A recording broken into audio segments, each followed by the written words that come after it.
സംസ്ഥാന സർക്കാരിനെ വീണ്ടും രൂക്ഷമായി വിമർശിച്ചുകൊണ്ടെത്തിയിരിക്കുകയാണ് പ്രതിപക്ഷ നേതാവ് വി.ഡി. സതീശൻ. PM ശ്രീ പദ്ധതിയിൽ ഒപ്പുവെച്ചതുൾപ്പെടെയുള്ള കാര്യങ്ങളിലാണ് വി.ഡി. സതീശൻ വിമർശനം ഉന്നയിക്കുന്നത്. കൂടാതെ പെൻഷൻ തുക ഇത്രയും കാലം വർദ്ധിപ്പിക്കാതെ തിരഞ്ഞെടുപ്പ് അടുക്കാറായ സമയത്ത് വർദ്ധിപ്പിച്ച സർക്കാരിന്റെ നടപടിയെയും വി.ഡി. സതീശൻ ശക്തമായി എതിർക്കുകയാണ്. മന്ത്രിസഭ അറിയാതെ, പാർട്ടി അറിയാതെ, മുന്നണി അറിയാതെ പോയി ഒപ്പുവെച്ചതിന് ശേഷമാണോ മന്ത്രിസഭാ ഉപസമിതി രൂപീകരിക്കുന്നത്? ഒപ്പുവെക്കുന്നതിന് മുമ്പായിരുന്നു മന്ത്രിസഭാ ഉപസമിതി രൂപീകരിക്കേണ്ടത്. അത് ചെയ്തില്ല. ഇപ്പൊ ഒപ്പുവെച്ചതിന് ശേഷം മന്ത്രിസഭാ ഉപസമിതി രൂപീകരിക്കുന്നത് CPI പറ്റിക്കുകയാണ്, CPI കബളിപ്പിക്കുകയാണ്. ഇതിൽ നിന്ന് മാറും എന്ന് പറയാൻ ബഹുമാനപ്പെട്ട മുഖ്യമന്ത്രി ഭയക്കുന്നത് എന്തുകൊണ്ട്? ആരെയാണ് പേടിക്കുന്നത്? ആര് ബ്ലാക്ക്മെയിൽ ചെയ്തിട്ടാണ് ആരോടും ആലോചിക്കാതെ ഇതിൽ കയറി ഒപ്പുവെച്ചത്? അതാണല്ലോ പ്രശ്നം. ഒപ്പുവെച്ചിട്ട് വന്നിട്ട് മന്ത്രിസഭയിൽ മിണ്ടാതിരുന്നു. ഒപ്പുവെച്ചിട്ട് വന്നിട്ട് മന്ത്രിസഭയിൽ ആരോടും മിണ്ടാതിരുന്നു. ഇങ്ങനെ ഒപ്പുവെച്ച കാര്യം പോലും രഹസ്യമായി മന്ത്രിസഭാംഗങ്ങളുടെ കയ്യിൽ നിന്ന് വരെ മറച്ചുവെച്ചു. എന്ത് സമ്മർദ്ദമാണ് അദ്ദേഹത്തിനുണ്ടായത്? ഇപ്പൊ കാണിക്കുന്നത് കണ്ണിൽ പൊടിയിടാനുള്ള പരിപാടിയാണ്. CPI കബളിപ്പിക്കുകയാണ്. ഇപ്പൊ എന്ത് തീരുമാനം എടുക്കാൻ വേണ്ടിയിട്ടാണ്? എന്താണ് ഈ മന്ത്രിസഭാ ഉപസമിതി പരിശോധിക്കാൻ പോകുന്നത്? പരിശോധിക്കേണ്ടത് ഒപ്പുവെക്കുന്നതിന് മുമ്പല്ലേ. ഈ സ്കീം എന്താണെന്ന് പരിശോധിക്കേണ്ടത് ഒപ്പുവെച്ചതിന് ശേഷം പരിശോധിക്കുക. എന്നിട്ട് അതിന്റെ സമയം പറയാതിരിക്കുക, അതിന്റെ കാല അളവ് പറയാതിരിക്കുക. അത് CPI കബളിപ്പിക്കുന്നതിന് വേണ്ടിയിട്ടാണ്. ഇനി ഇതിൽ നിന്ന് വെള്ളത്തിൽ വീണതിൽ നിന്ന് രക്ഷപ്പെടാൻ വേണ്ടിയിട്ടാണ് ചില പ്രഖ്യാപനങ്ങൾ നടത്തിയത്. ഇപ്പൊ പെൻഷൻ ഉൾപ്പെടെയുള്ള കാര്യങ്ങളിലെ പ്രഖ്യാപനങ്ങൾ നടത്തിയത്. ഞങ്ങൾ പാവപ്പെട്ടവർക്കും സാധാരണക്കാർക്കും സർക്കാർ എന്തു കൊടുത്താലും ഞങ്ങളതിനെ സ്വാഗതം ചെയ്യും, ഞങ്ങളതിനെ പിന്തുണയ്ക്കും. പക്ഷേ ഇപ്പൊ സാമൂഹ്യ സുരക്ഷാ പെൻഷൻ 5 കൊല്ലം മുമ്പ് LDF അധികാരത്തിൽ വരുന്നതിന് മുമ്പ് 2500 രൂപ കൊടുക്കുമെന്ന് പ്രഖ്യാപിച്ചാണ്. അത് 4.5 കൊല്ലം, 4.25, ഇനിയിപ്പോ എത്ര സമയമുണ്ട്? അടുത്ത ആഴ്ച ഇലക്ഷൻ പ്രഖ്യാപിക്കും. മറ്റേ ഇലക്ഷൻ കഴിഞ്ഞ് വരുമ്പോൾ അസംബ്ലി പ്രഖ്യാപിക്കും. അപ്പൊ ഈ 4.5 കൊല്ലത്തിലധികം കാലം ഇത് ചെയ്തില്ല. ജനങ്ങൾക്ക് നൽകിയ വാഗ്ദാനം പാലിച്ചില്ല. 2500 രൂപ കൊടുക്കാം എന്ന് പറഞ്ഞ സ്ഥലത്ത് അവസാനം തെരഞ്ഞെടുപ്പിന്റെ സായാഹ്നത്തിൽ 400 രൂപ കൂട്ടുന്നത് ആരെ കബളിപ്പിക്കാനാ? യഥാർത്ഥത്തിൽ 900 രൂപ വെച്ച് നഷ്ടമായിരിക്കുകയാണ്.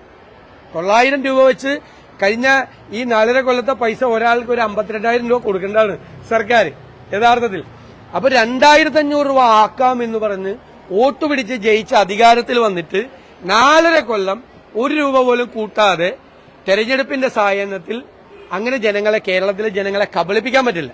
കൂട്ടിയത് നല്ല കാര്യം, 400 എങ്കിൽ 400 കൂട്ടിയത് നല്ല കാര്യം. 5 മാസം പെൻഷൻ മുടക്കിയ ആളുകളാണ് ഇവർ. 5 മാസം പെൻഷൻ മുടക്കിയ ആളാണ്. കൂട്ടിയതിനെ ഞങ്ങൾ എതിർക്കില്ല, ഒരിക്കലും എതിർക്കില്ല. പക്ഷെ 2500 തരാമെന്ന് പറഞ്ഞ് ജനങ്ങളെ പറ്റിച്ച് അഞ്ചാമത്തെ കൊല്ലമായപ്പോ തെരഞ്ഞെടുപ്പിന്റെ തൊട്ടു മുമ്പാണ് അത് 400 രൂപ കൂട്ടി 2000 ആക്കിയത്. 2500 പ്രഖ്യാപിച്ച് 2500 ആക്കാൻ പാടില്ലേ? ആക്കിയില്ല. ഇനി പ്രീ പ്രൈമറി ടീച്ചേഴ്സിന്, അംഗൻവാടിക്കാർക്ക്, ആശാ വർക്കർമാർക്ക് അവർക്ക് 1000 രൂപ കൂട്ടിയെന്നാ പറയുന്നത്. അതായത് ഒരു ദിവസം 33 രൂപ. ആശാ വർക്കർമാർ സമരത്തിലായിരുന്നു. ആ സമരത്തെ പരിഹസിക്കുകയും അവരെ അടിച്ചു അമർത്താൻ ശ്രമിക്കുകയും ഒക്കെ ചെയ്ത സർക്കാരാണ്. എന്നിട്ട് ഇപ്പൊ എത്രയാണ്? അവര് ചോദിച്ചത് 700 രൂപയാണ് മിനിമം വേതനം ഒരു ദിവസത്തെ. അവർക്ക് ഇപ്പൊ കിട്ടിക്കൊണ്ടിരിക്കുന്നത് 233 രൂപയാണ്. 33 രൂപയും കൂടി കൂടുതൽ കൊടുത്തിരിക്കുക. 33 രൂപയാണ് കൂടുതൽ. കൊടുത്തോ എന്ന് ചോദിച്ചാൽ ഞങ്ങൾ കൊടുത്തു. എന്താ കൊടുത്തതെന്ന് ചോദിച്ചാൽ കൊടുത്തത് 33 രൂപയാണ്. അത് തെറ്റാണ്. അവരുടെ ഓണറേറിയം ഗൌരവതരമായി വർദ്ധിപ്പിക്കണം. ഇപ്പൊ പ്രീ പ്രൈമറി ടീച്ചേഴ്സിന്റെ അവരുടെ ഓണറേറിയം വർദ്ധിപ്പിക്കണമെന്ന് ഹൈക്കോടതി പറഞ്ഞിട്ടുള്ളതാണ്. ക്ഷേമനിധി 2500 കോടി രൂപയാണ് ക്ഷേമനിധികൾ കൊടുക്കാനുള്ളത്. അത് കൊടുത്തിട്ടില്ല. കേരളത്തിൽ ആദ്യമായിട്ടാണ് ക്ഷേമനിധി പെൻഷൻ, ഇപ്പൊ കെട്ടിട നിർമ്മാണ തൊഴിലാളി ക്ഷേമനിധി പെൻഷനൊക്കെ 18-19 മാസമായി മുടങ്ങിക്കിടക്കുകയാണ്. അംഗൻവാടി ടീച്ചേഴ്സിന്റെ പെൻഷൻ മുടങ്ങിക്കിടക്കുകയാണ്. ക്ഷേമനിധികൾ ഇതുപോലെ മുടങ്ങിയ കാലമില്ല. ആശുപത്രികളിൽ കാരുണ്യ പദ്ധതിയുടെ 1800 കോടി രൂപ ഗവൺമെന്റ് കൊടുക്കാനുണ്ട്. അവസാനം ശസ്ത്രക്രിയ ഉപകരണങ്ങൾ വരെ എടുത്തോണ്ട് പോവാണ്. മരുന്ന് പോലും വിതരണം നടത്തുന്നില്ല. സപ്ലൈകോയിൽ 2215 കോടിയാണ് സർക്കാർ കൊടുക്കാനുള്ളത്. ഇപ്പൊ പ്രഖ്യാപിച്ചേക്കുന്നത് എത്രയാണ് തരിക? 110 കോടി. കളിയാക്കാണ്. അതായത് ഇന്ത്യയിൽ ഏറ്റവും രൂക്ഷമായ വിലക്കയറ്റമുള്ള 1ാമത്തെ സംസ്ഥാനം കേരളമാണ്. ഗവൺമെന്റ് മാർക്കറ്റിൽ ഇടപെടേണ്ടത് സപ്ലൈകോ വഴിയാണ്. സപ്ലൈകോയ്ക്ക് 2215 കോടി കൊടുക്കാനുള്ളപ്പോ 110 കോടി കൊടുക്കുമെന്ന് പറഞ്ഞു. പിന്നെ വലിയൊരു പ്രഖ്യാപനം, പട്ടികജാതി പട്ടികവർഗ കുട്ടികളുടെ ഗ്രാന്റ് കൊടുക്കും. ഞങ്ങള് പറഞ്ഞത് കൊടുക്കുന്നില്ല. കഴിഞ്ഞ വർഷം 500 കോടി പട്ടികജാതിക്കാരുടെയും 112 കോടി പട്ടികവർഗക്കാരുടെയും വെട്ടിച്ചുരുക്കി. ഇപ്പൊ ജീവനക്കാർക്ക് ഒരു ഗഡു കൊടുക്കുന്നത് DA ഗഡു. DAയുടെ എത്ര 6 ഗഡു കുടിശ്ശികയാണ്. സംസ്ഥാനത്തിന്റെ ചരിത്രത്തിലില്ലാത്ത കുടിശ്ശികയാണ്. ജീവനക്കാർക്കും അധ്യാപകർക്കും പെൻഷൻകാർക്കും കൂടി ഈ ഗവൺമെന്റ് കൊടുക്കാനുള്ളത് 1 ലക്ഷം കോടി രൂപയാണ്. പേ കമ്മീഷൻ അപ്പോയിന്റ് ചെയ്ത് അവര് നടപടിക്രമങ്ങൾ പൂർത്തിയാക്കി റെക്കമെൻഡേഷൻ കൊടുത്ത് അത് നടപടി ശുപാർശ നടപ്പാക്കേണ്ട സമയമായി. പേ കമ്മീഷനെ കുറിച്ച് ഒന്നും മിണ്ടാട്ടോ ഇല്ല, കുടിശ്ശികയെ കുറിച്ച് മിണ്ടാട്ടോ ഇല്ല, ഒന്നും ചെയ്യുന്നില്ല. എന്നിട്ട് പറയാണ് നായനാർ ഗവൺമെന്റിന്റെ കാലത്ത് തൊട്ടാണ് കേരളത്തിൽ പെൻഷൻ കൊടുത്തു തുടങ്ങിയത്. പച്ചക്കള്ളമാണ്. കേരളത്തിൽ ആദ്യം സാമൂഹ്യ സുരക്ഷാ പെൻഷൻ കൊടുത്തു തുടങ്ങിയത് പട്ടത്താണുകളുടെ കാലത്താണ്, 1960-ലാണ്. അത് വാർദ്ധക്യകാല പെൻഷനാണ് ആദ്യം കൊടുത്തത്. പിന്നെ 63-ൽ ആർ ശങ്കറിന്റെ കാലത്ത് വിധവാ പെൻഷനും കൊടുത്തു. ഏതാണ് പെൻഷൻ കൊടുത്തത്? അച്യുതാനന്ദന്റെ കാലത്ത് സാമൂഹ്യ സുരക്ഷാ പെൻഷൻ 300 രൂപയായിരുന്നു. ഉമ്മൻചാണ്ടി സർക്കാർ വന്നിട്ടാണ് അത് 600 രൂപയും പിന്നെ അത് 1000 രൂപയും 80 വയസ്സിൽ കൂടുതലുള്ളവർക്ക് 1500 രൂപയാക്കി വർദ്ധിപ്പിച്ചത്. ഇവരെ നക്കിയിട്ടില്ല. ഈ 5 കൊല്ലം തൊട്ടിട്ടില്ലതുമോ. എന്നിട്ടാണ് ഇതിന്റെ സായാഹ്നത്തിൽ വന്ന് ഈ വലിയ വർത്തമാനം പറയുന്നത്. ഇത് തെരഞ്ഞെടുപ്പ് മുന്നിൽ കണ്ടുകൊണ്ടുള്ള വർധനയാണ് എന്ന് മനസ്സിലാക്കാനുള്ള സാമാന്യ ബുദ്ധി കേരളത്തിലെ ജനങ്ങൾക്കുണ്ട്. ഒരു സംശയം വേണ്ട. നിങ്ങൾ ജനങ്ങൾക്ക് വാഗ്ദാനം ചെയ്ത് എന്തുകൊണ്ടാണ് നിങ്ങൾ പ്രഖ്യാപിക്കാത്തത്? അപ്പൊ 4.5 കൊല്ലം കബളിപ്പിക്കുകയായിരുന്നു ഈ പാവപ്പെട്ടവരെ. ഏറ്റവും പാവപ്പെട്ട മനുഷ്യരാണ് ഇവരെ. അവരെ കബളിപ്പിക്കുകയായിരുന്നു ഈ ഗവൺമെന്റ്. UDF കുടിശ്ശിക വെച്ചെടുത്തു നിന്നുമാണ് LDF സർക്കാർ ഇപ്പോൾ 2000 രൂപയായി പെൻഷൻ ഉയർത്തിയിരിക്കുന്നത്. ആ കുടിശ്ശിക എത്ര നാളത്തെ കുടിശ്ശികയാണ്? 3 മാസത്തെ കുടിശ്ശികയാണ് വന്നതിന്റെ രേഖ എന്റെ കയ്യിലുണ്ട്. അതായത് 2016. മറ്റത് നിങ്ങൾ ചോദിച്ച ചോദ്യം ക്യാപ്സ്യൂളാണ്. CPM ക്യാപ്സ്യൂളാണ്. 18 മാസത്തെ കുടിശ്ശിക ഉമ്മൻചാണ്ടിയുടെ കാലത്തുണ്ടായിരുന്നു. ഞാൻ വെല്ലുവിളിക്കുന്നു മുഖ്യമന്ത്രി പിണറായി വിജയനെയും ധനകാര്യമന്ത്രി KN ബാലഗോപാലെയും പ്രതിപക്ഷ നേതാവ് എന്നുള്ള നിലയിൽ ഞാൻ വെല്ലുവിളിക്കുന്നു. അങ്ങനെ ഒരു കുടിശ്ശിക ഉമ്മൻചാണ്ടിയുടെ കാലത്ത് ഉണ്ടായിട്ടില്ല. ആകെ 3 മാസത്തെ കുടിശ്ശികയാണ്. അത് തോമസ് ഐസക് നിയമസഭയിൽ ഞങ്ങൾക്ക് തന്ന ഉത്തരവുണ്ട്. അത് ഈ മാറ്റാൻ വേണ്ടിയിട്ട് അക്കൗണ്ട് മാറ്റാൻ വേണ്ടിയിട്ട് എടുത്ത താമസമാണ്. ആ പൈസയും കൊടുത്തിട്ടുണ്ട്. ഒരു കുടിശ്ശികയില്ല. അത് തോമസ് ഐസക് തന്നെ 2016-ൽ ധനകാര്യമന്ത്രിയായപ്പോൾ പ്രഖ്യാപിച്ചു. പാവം CPM-കാർക്ക് ഒരു ക്യാപ്സ്യൂള് കൊടുത്തിട്ടുണ്ട്. 18 മാസക്കാലം മുടങ്ങിയെന്ന് വെല്ലുവിളിക്കുന്നു തെളിയിക്കാൻ. 18 മാസം ഉമ്മൻചാണ്ടിയുടെ കാലത്ത് മുടങ്ങിയിട്ടുണ്ടെന്ന് ഞാൻ വെല്ലുവിളിക്കുന്നു. ഇല്ലെന്ന് രേഖകളുണ്ട്. രേഖകൾ ഞങ്ങൾ നിയമസഭയിൽ പറഞ്ഞിട്ടില്ലാണ്. അതുകൊണ്ട് ഞാൻ പറയാം മുഖ്യമന്ത്രിയും ധനകാര്യമന്ത്രിയും ഞാൻ വെല്ലുവിളിക്കാന്ന് പറഞ്ഞാൽ അതുകൊണ്ടാണ്. ധൈര്യം ഉണ്ടെങ്കിൽ തെളിയിക്കും. പച്ചക്കള്ളം പ്രചരിപ്പിക്കാതെ. വല്ല CPM-കാര് ക്യാപ്സൂളും നിങ്ങൾ കൈരളിക്കാരും ഒക്കെ പറയും, അല്ലാതെ വേറെ ആരും പറയില്ല. ആര്? LDF സർക്കാർ, പ്രത്യേകിച്ച് മുഖ്യമന്ത്രി തുടക്കത്തിലെ രണ്ടാം പിണറായി സർക്കാർ പത്രികയിൽ എഴുതി ചേർത്തവയാണ് ഇപ്പോൾ നടപ്പിലാക്കുന്നത്. അല്ലല്ല, എഴുതി ചേർത്തത് ഇപ്പോഴാണ് നടപ്പാക്കുന്നത്. ഞങ്ങൾ അധികാരത്തിൽ വന്നാൽ 2500 രൂപ സാമൂഹ്യ സുരക്ഷാ പെൻഷൻ ആക്കി വർദ്ധിപ്പിക്കുമെന്ന് പറഞ്ഞാൽ 1600 രൂപയെന്ന്. 4.5 കൊല്ലം ഒന്നും ചെയ്തില്ല. ഇലക്ഷൻ പ്രഖ്യാപിക്കാൻ ഒരാഴ്ച മാത്രം ബാക്കിയുള്ളപ്പോ 400 രൂപ കൂട്ടി. അങ്ങനെയാണ് ഞാൻ പറഞ്ഞുതരാം. ഇതെല്ലാം 10/7/2024 300 സ്റ്റേറ്റ്മെന്റ് അടക്കം നിയമസഭയിൽ പ്രഖ്യാപിച്ചാണ്. ആണല്ലോ? അല്ല, കഴിഞ്ഞ 15 മാസം മുമ്പ് പ്രഖ്യാപിച്ചാണ്. ഇത് 10ാം മാസമല്ലേ ഈ വർഷത്തെ? കഴിഞ്ഞ വർഷത്തെ 7ാം മാസം. അപ്പോ 12, 3, 15 മാസം മുമ്പ് പ്രഖ്യാപിച്ചാണ് നിയമസഭയിൽ. നടപ്പാക്കിയില്ലല്ലോ. ഇപ്പൊ തെരഞ്ഞെടുപ്പ് എടുക്കുമ്പോഴല്ലേ നടപ്പാക്കുന്നത്. അപ്പോ ഇപ്പൊ ഞങ്ങൾ പ്രഖ്യാപിക്കും തെരഞ്ഞെടുപ്പിന് മുമ്പ്. ഞങ്ങൾ പ്രഖ്യാപിക്കും എന്ന് പറഞ്ഞാൽ ഞങ്ങളത് ആദ്യത്തെ ബഡ്ജറ്റിൽ തന്നെ ഞങ്ങൾ നടപ്പാക്കും. ഞാനിപ്പോ കണക്ക് പറയുന്നില്ല, കാരണം ഞങ്ങളത് ചർച്ച ചെയ്തുകൊണ്ടിരിക്കും. ഞങ്ങൾ പ്രഖ്യാപിക്കും UDF. അത് സമയബന്ധിതമായിട്ട് ആദ്യത്തെ 3 മാസത്തിനുള്ളിൽ ഇത് പ്രഖ്യാപിക്കും. ബജറ്റിൽ തന്നെ, ആദ്യത്തെ ബജറ്റിൽ തന്നെ, ഫസ്റ്റ് ബജറ്റിൽ പ്രഖ്യാപിക്കും. ഞങ്ങൾ പറയണം. ഇവര് ഫസ്റ്റ് ബജറ്റിൽ പ്രഖ്യാപിച്ചില്ലല്ലോ, 2ലും 3ലും 4ലും പ്രഖ്യാപിച്ചില്ലല്ലോ.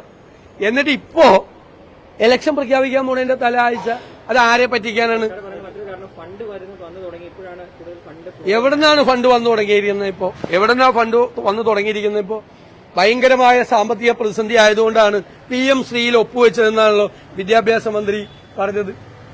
കേരളം കടക്കണിയിലേക്ക് പോവാണ്, വലിയ സാമ്പത്തിക പ്രതിസന്ധിയാണ്, അതുകൊണ്ടാണ് PM ശ്രീയിൽ ഒപ്പുവെച്ചതെന്ന് പറഞ്ഞ ആളുകൾക്ക് ഇപ്പൊ എവിടെന്നാ പൈസ വന്നത്? ഒരു പൈസയും വരുന്നില്ല. അതിന് വരാനിരിക്കുന്ന സർക്കാരിന്റെ തലയിൽ ഇരുന്നോട്ടെ എന്ന് വിചാരിച്ചിട്ട് ചെയ്യുന്നതാണ്. ഇനി കൂടി വന്ന 2-3 മാസം കൊടുത്താൽ മതിയല്ലോ. ഇത് ചെയ്താൽ മതിയെന്ന്. ബാക്കി വരാനിരിക്കുന്ന സർക്കാരിന്റെ തലയിലോട്ട് ഇരുന്നോട്ടെ എന്ന് വിചാരിച്ചിട്ടാണ് ചെയ്തത്. അതല്ലേ സജ്ജമായി കഴിഞ്ഞോ തദ്ദേശ തെരഞ്ഞെടുപ്പിന്? ഉറപ്പായിട്ടും ഞങ്ങൾ നേരത്തെ തുടങ്ങിയതാണ്. ഞങ്ങളതിന്റെ എല്ലാ നടപടിക്രമങ്ങളും പൂർത്തിയായി. ഞങ്ങൾ നന്നായി വോട്ടർ പട്ടികയിൽ പേര് ചേർത്തു. കേരളത്തിൽ എല്ലായിടത്തും വാർഡ് കമ്മിറ്റികളും ഡിവിഷൻ കമ്മിറ്റികളും ഉണ്ടാക്കി.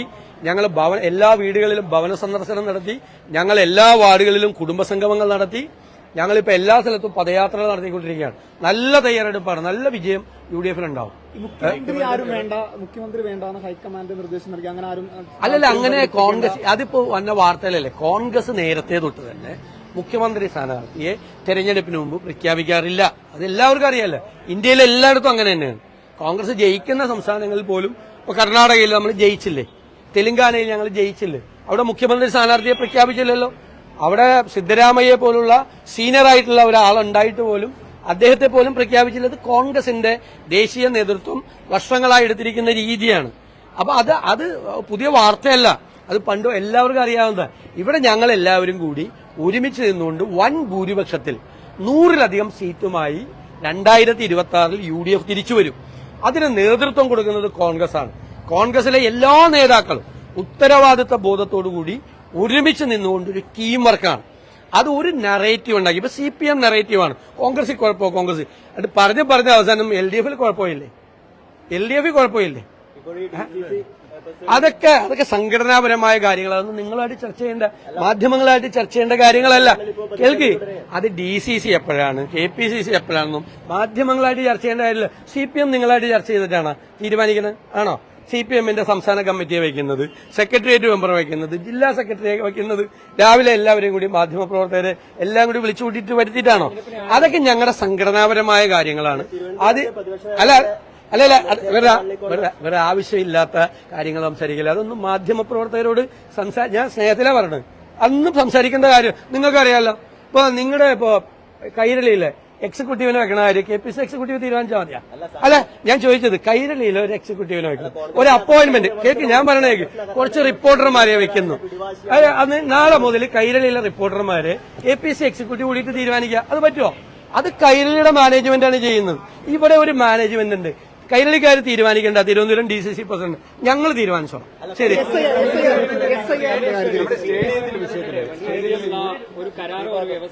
അല്ല, അത് MP അടക്കം DCC പ്രസിഡന്റ് അടക്കം വ്യക്തമായി പറഞ്ഞു. എങ്ങനെയാണ് GCDയും ഗവൺമെന്റും ഒരു കരാറില്ലാതെ 70 കോടി രൂപയുടെ വികസന പ്രവർത്തനങ്ങൾ അവിടെ നടത്തുന്നത്? ആർക്കാണ് അത് വിട്ടുകൊടുത്തിരിക്കുന്നത്? ആരുമായിട്ടാണ് എഗ്രിമെന്റ്? ഒരു രേഖയില്ലാതെ ഞങ്ങൾ കൊണ്ടുവന്നതാണ്. കരുണാകരൻ കൊണ്ടുവന്നതാണ് ഇന്റർനാഷണൽ സ്റ്റേഡിയം അല്ലേ, ജവഹർലാൽ നെഹ്റു ഇന്റർനാഷണൽ സ്റ്റേഡിയം കരുണാകരൻ കൊണ്ടുവന്ന UDF കാലത്ത്. ആ സ്റ്റേഡിയത്തിലെ ഒരു വർക്ക് ഒരു എഗ്രിമെന്റും ഇല്ലാതെ എങ്ങനെ വിട്ടുകൊടുത്തു? ആർക്ക് വിട്ടുകൊടുത്തു? അതിന്റെ ഡീറ്റെയിൽസ് ഗവൺമെന്റ് പറയണം, കായിക മന്ത്രാലയം പറയണം, GCDA പറയണം. ജനങ്ങളുടെ സ്വത്താണ്, ആരുടെയും പ്രൈവറ്റ് പ്രോപ്പർട്ടി അല്ല. ഇവരാരെങ്കിലും പ്രൈവറ്റ് പ്രോപ്പർട്ടി ആണെങ്കിൽ അവിടെ ഒരു ഗ്രൗണ്ട് പണിതോന്ന് പറഞ്ഞിട്ട് ആർക്കെങ്കിലും വിട്ടുകൊടുക്കുക, എഗ്രിമെന്റും വേണ്ട. ഇത് പബ്ലിക് പ്രോപ്പർട്ടിയാണ്, ജനങ്ങളുടെ പ്രോപ്പർട്ടിയാണ്, ഗവൺമെന്റ് പ്രോപ്പർട്ടിയാണ്. ആ ഗവൺമെന്റ് പ്രോപ്പർട്ടിയിൽ ഒരു എഗ്രിമെന്റും ഇല്ലാതെ വന്ന് എങ്ങനെ ചെയ്യുന്നത്? ഞാനത് ചെയ്യുന്നവരെ അല്ല ചോദ്യം ചെയ്യുന്നത്, സർക്കാരാണ്. സർക്കാർ എന്ത് അടിസ്ഥാനത്തിലാണ് അത് ചെയ്തത്? അതല്ല, അത് മന്ത്രിയുടെ നേരെ ഒരു ഗൗരവതരമായ ആരോപണം സർക്കാരിനെതിരെ വന്നിരിക്കുകയാണ് അല്ലേ. ഞാൻ എപ്പോഴും ആരോപണം വന്നിരിക്കുകയാണ്. അപ്പൊ അത് അവർ ക്ലിയർ ചെയ്യട്ടെ. എന്താണ് ട്രാൻസ്പെറന്റായി എന്ത് നടപടിയാണ് അവിടെ നടന്നിരിക്കുന്നത് പറയട്ടെ. പിന്നെ SIR-നെ സംബന്ധിച്ച് ചോദിച്ചു. SIR സർവകക്ഷി ഞങ്ങൾ പങ്കെടുക്കും. മുഖ്യമന്ത്രി എന്നെ വിളിച്ചിരുന്നു. ആ യോഗത്തിൽ ഞങ്ങൾ പങ്കെടുക്കും. ഞങ്ങൾക്ക് ദേശീയതലത്തിൽ തന്നെ ഒരു നിലപാടുണ്ട്, സംസ്ഥാനത്തിലും ആ നിലപാട് തന്നെയാണ്. ഞാൻ ചോദിക്കട്ടെ, ഈ ഡിസംബർ മാസം ഇപ്പൊ ഇത് നവംബറിൽ ഇലക്ഷൻ പ്രഖ്യാപിക്കുമ്പോൾ ലോക്കൽ ബോഡി ഇലക്ഷൻ നടക്കുന്ന സമയത്ത് ഒരു നിയോജക മണ്ഡലത്തിൽ ശരാശരി 35,000-36,000 വോട്ടാണ് റിമൂവ് ചെയ്യുന്നത്. ആ വോട്ടുകൾ തിരിച്ചു ചേർക്കാൻ പറ്റിയ സമയമാണോ ഈ ലോക്കൽ ബോഡി ഇലക്ഷൻ? കേരളത്തിലെ ലോക്കൽ ബോഡി ഇലക്ഷൻ കേരളത്തിലെ മുഴുവൻ രാഷ്ട്രീയ പാർട്ടികൾ, BJP ഒഴിച്ച് എല്ലാ രാഷ്ട്രീയ പാർട്ടികളും, കേരളത്തിലെ ഇലക്ഷൻ കമ്മീഷൻ അല്ലെ, ഇലക്ടറൽ ഓഫീസർ അദ്ദേഹവും റെക്കമെൻഡ് ചെയ്തു മാറ്റിവെക്കണമെന്ന്. എന്നിട്ടും മാറ്റിവെക്കാതെ ഇലക്ഷൻ കമ്മീഷൻ BJPയുടെ ഏജന്റായി ഇത് അടിച്ചേൽപ്പിക്കുകയാണ്. കേരളത്തിൽ എന്താ പ്രശ്നം? അടിച്ചേൽപ്പിക്കുകയാണ് മനഃപൂർവ്വം. അതായത് സത്യസന്ധവും നീതിയുക്തവുമായ തെരഞ്ഞെടുപ്പിലെ ഏറ്റവും പ്രധാനപ്പെട്ട കാര്യം ഒരു വോട്ടർ പട്ടികയാണ്. ആ വോട്ടർ പട്ടിക കളങ്കിതമാക്കാൻ ഉള്ള ശ്രമങ്ങളാണ് ഇവർ നടത്തുന്നത്. ഞങ്ങൾ അതിനെ ചെറുക്കും. ഞങ്ങൾ എന്താണ് ചെയ്യാൻ പറ്റുന്നതെന്ന് എല്ലാവരും കൂടി ആലോചിക്കും. മറ്റൊരു കാര്യം, ഈ സ്റ്റേഡിയത്തിലെ കേസിൽ ഒരു രാഷ്ട്രീയപരമായ ഒരു ചേർത്ത് സിപിഎം പറയുന്നത്, ഒരു ആരോപണം പ്രധാനമായിട്ട് പറയുന്നത് കോൺഗ്രസ് സ്റ്റേഡിയം നശിപ്പിക്കാൻ ശ്രമിച്ചു, അതിക്രമിച്ച് DCC പ്രസിഡന്റ് ഉൾപ്പെടെ എവിടെ പോലീസ് കേസ് എടുത്തിട്ടുണ്ട്. പോലീസിന് ആർക്കെതിരെയും കേസെടുക്കാല്ല. പോലീസിന് ഞാൻ ചോദിക്കട്ടെ, അവിടെ നടന്ന ഒരു സംഭവത്തിനെതിരായി പ്രതിഷേധം വേണ്ടേ? ആരോടും പറയാതെ ഒരു എഗ്രിമെന്റും ഇല്ലാതെ ഒരു പൊതുസ്ഥാപനം അല്ലെ, പബ്ലിക് പ്രോപ്പർട്ടി, അതില് മെയിൻ്റനൻസ് നടത്താൻ വേണ്ടിയിട്ട് ആളുകൾക്ക് കൊടുത്തിരിക്കുകയാണ്. ഒരു ഗുരുതരമായ തെറ്റാണ്. ആ ഗുരുതരമായ കാര്യത്തെ ചോദ്യം ചെയ്യാൻ, സമരം ചെയ്യാൻ എന്താ അവിടെ പോയി ഞങ്ങൾ കത്തിച്ച, തീ കൊളുത്തിയ CPM ചെയ്യണ പണിയല്ലേ? ഞങ്ങളതൊന്നും ചെയ്തില്ല. പിന്നെ കേസെടുത്ത് സ്റ്റേഡിയം നശിപ്പിക്കാനാണോ പോയത്? ആരെങ്കിലും ചെയ്യോ? അല്ല, പ്രവേശനക അതാണല്ലോ നിയമലംഘനം എന്ന് പറയണത്. നിയമലംഘനം എന്ന് പറയുന്നത് അതാ. നിയമലംഘനം ഞങ്ങൾ നടത്തി. നിയമലംഘനം നടത്താത്ത പാർട്ടിയാണ് CPM. നിയമലംഘനമാണത്. അതുകൊണ്ടല്ലേ പോലീസ് അറസ്റ്റ് ചെയ്യുന്നത്. റോട്ടിൽ കൂടി പ്രകടനം നടത്തി കഴിഞ്ഞാൽ നിയമലംഘനം നടത്തിയാണ്. ഒരു ഓഫീസ് പിക്കറ്റ് ചെയ്താൽ നിയമലംഘനമാണ്. ആ നിയമലംഘനം ഞങ്ങൾ നടത്തി. അതിന് കേസെടുത്തോന്ന് നിയമലംഘനമാണെന്ന് ആണ്. സമരങ്ങൾ, എല്ലാ സമരങ്ങളും നിയമലംഘനങ്ങളാണ്. മനസ്സിലായില്ലേ? ഓഫീസ് ഇപ്പൊ കേന്ദ്ര ഗവൺമെന്റിന്റെ ഓഫീസ് CPM പിക്കറ്റ് ചെയ്ത നിയമലംഘനം അല്ലേ? വെറുതെ ചുമ്മാ വെറുതെ അറിയാത്ത കാര്യങ്ങൾ പറയാം. ഇല്ല. ഞങ്ങള് ഗവൺമെന്റ് വ്യക്തമാകട്ടെ, ക്ലാരിറ്റി പറയട്ടെ. ഇല്ലെങ്കിൽ നമ്മളെപ്പോഴും അവർക്കൊരു അവസരം കൊടുക്കണ്ടേ? ആരോപണ വിധേയരായ ആളുകൾക്ക് അവരുടെ കാര്യം. ഞാൻ രാജീവ് ചന്ദ്രശേഖരനെതിരെ ആരോപണം വന്നപ്പോൾ ഞാൻ എന്താ പറഞ്ഞത്? രാജീവ് ചന്ദ്രശേഖർ വിശദമാക്കട്ടെ, എന്നിട്ട് നമ്മൾ പറയാം. നമുക്ക് സ്പോൺസർ പറയണ്ട, നമുക്ക് സ്പോൺസർ അല്ല പറയേണ്ടത്. ഇങ്ങനെ അദ്ദേഹം സ്പോൺസറായത് സ്പോൺസർ അല്ല ഞങ്ങളോട് പറയേണ്ടത്, ജനങ്ങളോട് പറയേണ്ടത്. ജനങ്ങളോട് പറയേണ്ടത് പബ്ലിക് പ്രോപ്പർട്ടിയുടെ കസ്റ്റോഡിയൻ ആരാണ്? ഗവൺമെന്റാണ്. ആ ഗവൺമെന്റ് പറയട്ടെ.